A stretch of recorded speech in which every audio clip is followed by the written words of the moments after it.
Good morning. Hayeng se akoigi keno Shivratri gi Towba Yaba khara ai ngat kadang share tawjarake ko kadang thengdi ai thabak khara chinbagi ko aduduna hadi hayeng se manifestations ko matawba ya ko hayeng horin ahing dagi hoba yare ko manifest tawba se ko yara gadi ahing se Shivratri hai ratri hai nungdang ni namarom dati ko nungdang dani ba taw main oina hai nungdang tawragadi phangba oina oibudo haidi atopa so ayuk ta tawgada su lei ado nungdang tawba ya basu ai khitang share tawjarake ko mayam da ado nungdang tawba ya base horin khitang thengna tumbiro ngasi je pung ama saida tawbiro hingi hingi harasine ko tang trang ane to ja de hingi pung baro helaga baro makai saidi igera khot gera ko koina keno tawningba khoningba ibagi part se hana tawrase ko adu matungda hayeng na kai katpa ya gadage akogi shivling leiragati ko shivling macha kumba kai gum leira dum thamnai na ko leitraga so kogi store da macha macha mayam leibane ko hadi ahongba leibane hadi atangba yam ka hana tangba oidamne kai so ba chahungi chamri gi chamga gi daina macha macha mayam leibane ko hadi adu da sum akoina mani keno tawraga kogi mandir da gumba chatpa budi hadi mi inaba ko na yam leina ko dana macha ama dum leibiraga dain tawraga tawba yani ko aduma leire ado khwai first ko ni ja horin je baro makhai sai gumba se hadi ahing nong yagi baro makhai gumba kai gumba se da ko अखोई journal गुम्बा ई से को Heidi journal ईबा न हारगदी present tense च गुम्बा ईबदो आइगी wish कई का ma'am से अंदर की चाहिए 2026 से द लेना को 26 से द आइना पामेबा आइना निंगिबा खोलिबा मैम दो लोइने ई से बसिदा हाइडी लेटर की फॉर्म द ई सिरा नत्रगा पॉइंट्स ओइना द माइन ई सिरा को हाइडी अखोगी बुलेट पॉइंट्स है हारस को समना हाबा द 1 2 3 एन तौरगा द माइन तौरगा ई सिरा नत्रगा हाइडी लेटर की फॉर्म द हारस ने को लेटर की फॉर्म द ई से नत्रगा हाइडी कइनो द पॉइंट तो इने से को हम द को पॉइंट ओइना ई बसे हाइडी कमाइन तौरगे अहम द को क्वाइ फर्स्ट को क्वाइ फर्स्ट अखोइना 2026 से तौरुबा थबक खुदिंगमक दाव यारे अफबा ओइरेन इरसे बसिदा क्वाइ अहानबदा 2026 से कितने के खाता थागे को नुंगाइतरे से खतम के तौर को होरो बिनमा आई सिदा पेट इगे को 2026 से सीमा को तुम इरसे को इने 2000 तौरुबा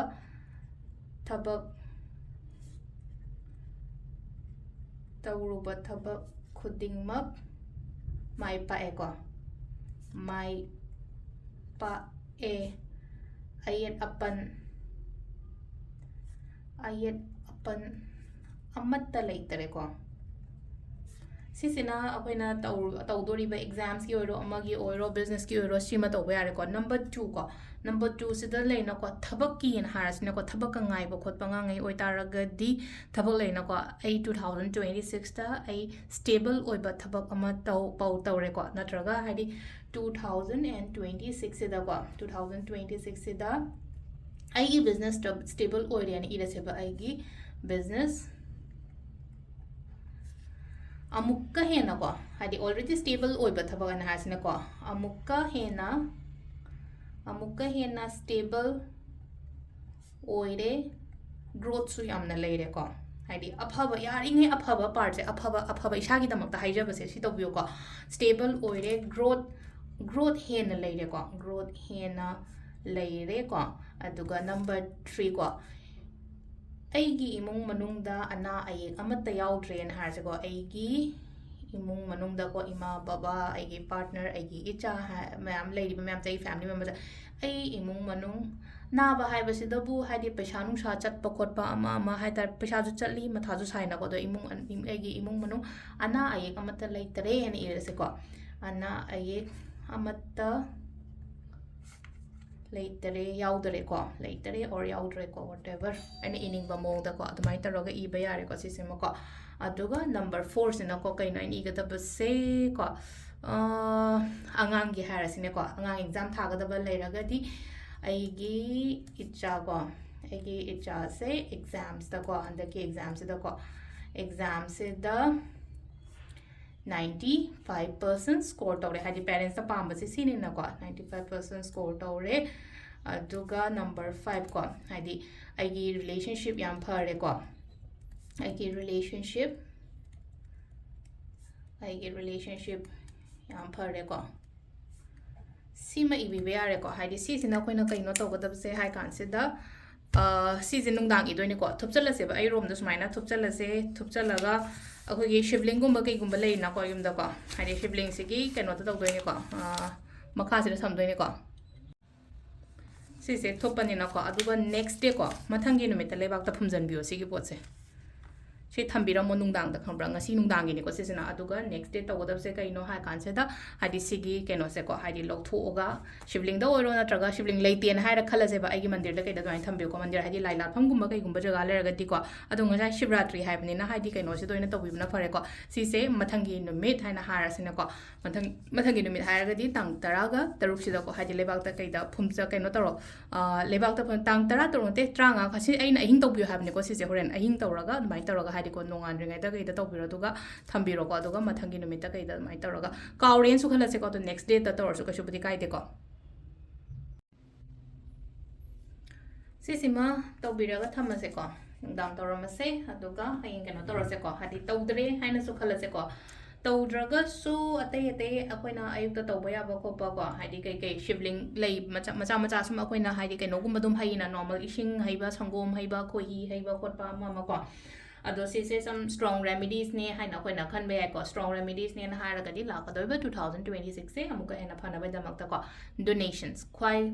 important oiba part ko donations angamba khara mating tobiyo ko mi ikhutna piyo hadi kaino ma pi matam da hadi chana thakna bu oiro ama bu oiro ko hadi pibiba mingonda piba an haraga di leina ko mingonda piba sida kamaina no hai kansida akoina as masen da dum pisana bu dum hadi yumlon na bu da oiro mache da oiro manau da oiro ko hadi mingonda piyo mingonda piraga di phaye adu hadi pithokpa adu khupido nate ko ka hadi taseng na darkar leiba mi da kaida dumaina pibiyo hadi aina si sima mingonda da piba matam da magi imongi cheng leite haraga aina cheng dum pibi matam ma definitely thonga de chane ko adu gumba mi do ina mateng gumba to bibo ko hadi donations to amuka hena phagani ko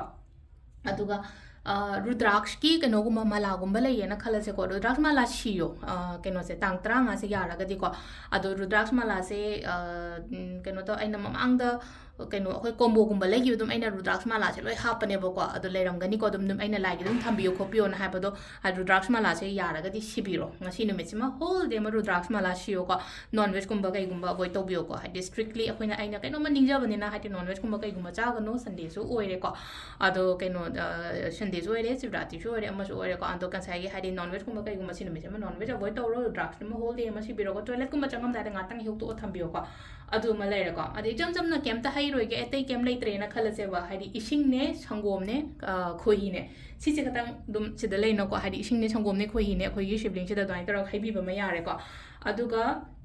अदुगा साइ हाइबा मतम दुसु को हाइदि वखंदो intention साइगद्र कई हाइगदगे high साने अखोइना खुजाइ जे पाइरगा इसिंग जे हाइदोइनिना को हाइदि समना हाबसि खुजाइ जे को हाइदि खुजाइ मचा इसिंग जे सुमाइ तरगा हाइबा मतम से लेनो इसिंग खोइ संग इसिंग जे हाइ मतम दे इंटेंशन दोइगी एगी इंटेंशन हाइगा इना खले पोतो आई मुंग मनुंग याम फरे अना ए केम याउद्रे एगी थबक इंखांग फंगे अंगांग नुबी लेना को हाइदि अंगांग नुबी लाइ लेसु के का लोइना यामना फजना फना लाए मागी परसेंटेज सुक याउरे खोले काइ तरगा हाइदि वखंदो खल्लगा हाइदोइनि को सिसे को सिसमा तौबे को